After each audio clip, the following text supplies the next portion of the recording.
Assalamualaikum warahmatullahi wabarakatuh. Waalaikumsalam warahmatullahi wabarakatuh. Perkenalkan, nama saya Ersi Permadeni selaku moderator dari kelompok 6. Di sini kami akan membahas tentang materi yang akan kami sampaikan, yaitu tentang hadis yang ditolak karena gugurnya sanad.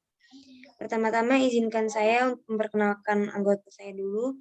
Yang pertama ada Anissa Wening Pawetri, yang kedua ada Hana Firdaus Kusuma, dan yang ketiga ada Puput Istiqomah.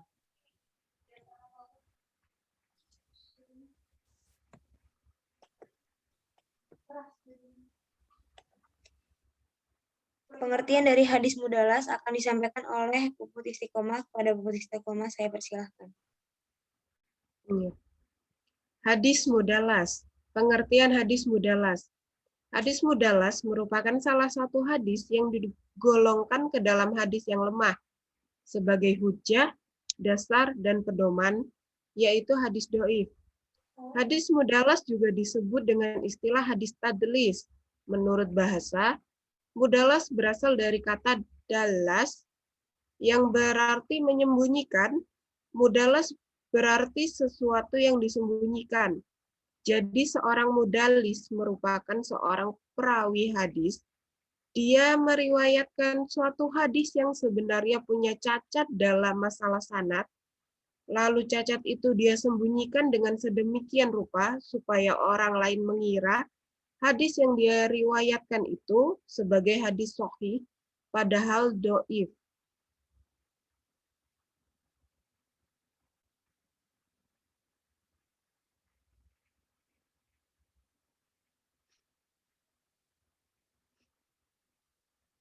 Macam-macam hadis mudalas. 1. Hadis mudalas dengan tadlis sanad. 2. Hadis mudalas dengan tadlis syuyukh. 1. Macam-macam tadlis isnad. Tadlis isnad artinya menyembunyikan aib pada sanad. Macam-macam tadlis isnad yaitu 1. Seolah-olah mendengar suatu hadis secara langsung. 2. Seolah-olah pernah bertemu. 3. Tadlis taswiyah. 4. Perbedaan tadlis isnad dengan hadis mursal. 5. Hukum tadlis isnad.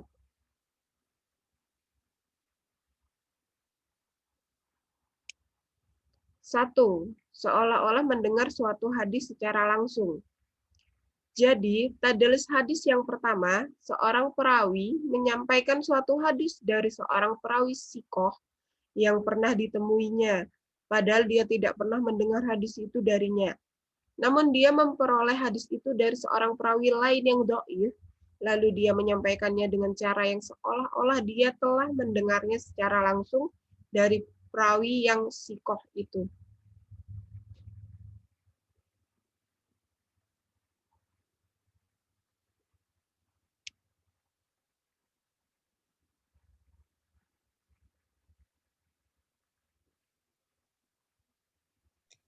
Selanjutnya akan disampaikan oleh Mbak Anissa Wening. Kepada Mbak Anissa Wening saya persilahkan. Baik, di sini saya akan melanjutkan penjelasan dari Mbak Puput. 2. Seolah-olah pernah bertemu. Jenis tadlis hadis yang kedua, seorang perawi menyampaikan hadis dari seseorang yang sezaman dengannya, padahal dia tidak pernah bertemu dengannya, dengan cara seolah-olah dia mendengarnya secara langsung, padahal tidak. 3. Tadlis taswiyah. Tadlis taswiyah adalah seorang perawi menyampaikan suatu hadis yang dia terima dari gurunya. Namun, kemudian dia menghapus seorang perawi yang berada di antara dua perawi kiskoh yang pernah bertemu.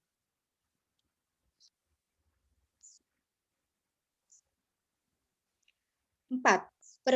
Perbedaan tadlis isnad dan hadis mursal. Dalam hadis mursal, perawi meriwayatkan sebuah hadis dari orang yang memang tidak pernah ditemuinya. Adapun dalam hadis mudalas, perawi melakukan pengelabuhan secara sengaja kepada orang lain dengan menyebutkan sanad yang membuat orang lain salah sangka.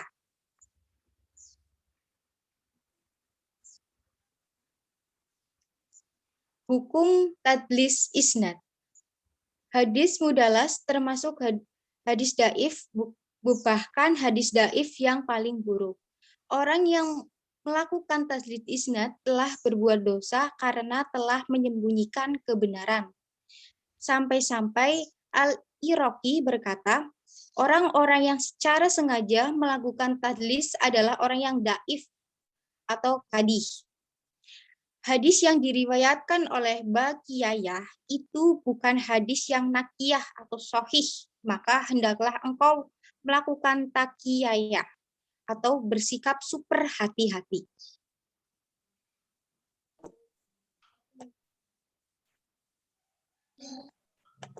Slide selanjutnya akan disampaikan kepada Mbak Hana Firdaus Kusuma. Dan Mbak Hana dipersilakan.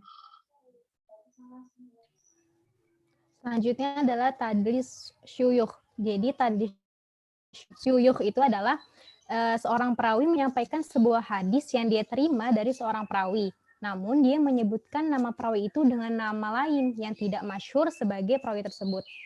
Terus dengan menyebutkan nama asli, nama panggilan, kabilah, daerah, keahlian atau yang lainnya.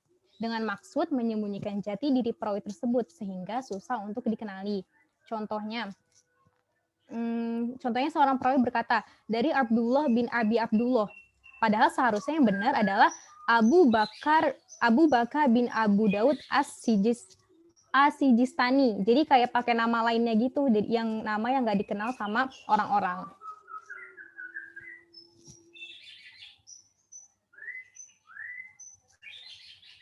Hukum tadlis syuyukh. Yang pertama, tadlis syuyukh ini lebih ringan daripada tadlis isnad yang tadi sudah disampaikan sebelumnya. Karena seorang mudalis pada tadlis syuyukh ini tidak menghilangkan nama perawinya, meskipun juga menyusahkan dengan menghilangkan nama perawi, meskipun juga menyusahkan orang lain untuk mengetahui nama perawi yang sebenarnya.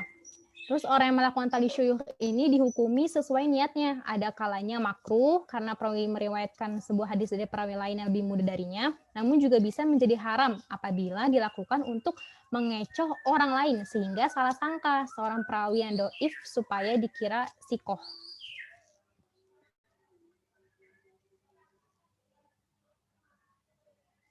Terus gimana cara mengetahui sebuah hadis itu mudalas? Jadi untuk mengetahui sebuah hadis itu mudalas ini hanya bisa diketahui oleh para ulama hadis yang sudah ahli dan yang sudah menghafal serta memahami biografi para perawi hadis itu dengan baik.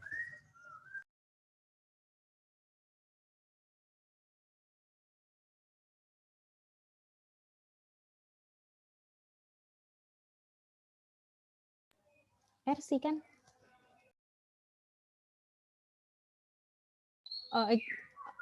Oke, selanjutnya adalah pengertian dari hadis mu'dal. Jadi, jika keterputusan secara berturut-turut dan terjadi di tengah sanad, maka hadis tersebut dinamakan hadis mu'dal. Kata mu'dal ini berasal dari kata adala yang berarti melemahkan, melelahkan, menutup rapat, atau menjadi bercacat.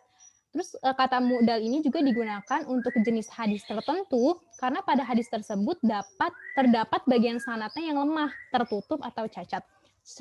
Kemudian secara terminologi, hadis mu'dal ini menurut Muhammad Ajaz Al-Khatib adalah hadis yang gugur dua orang sanadnya atau lebih secara berturut-turut.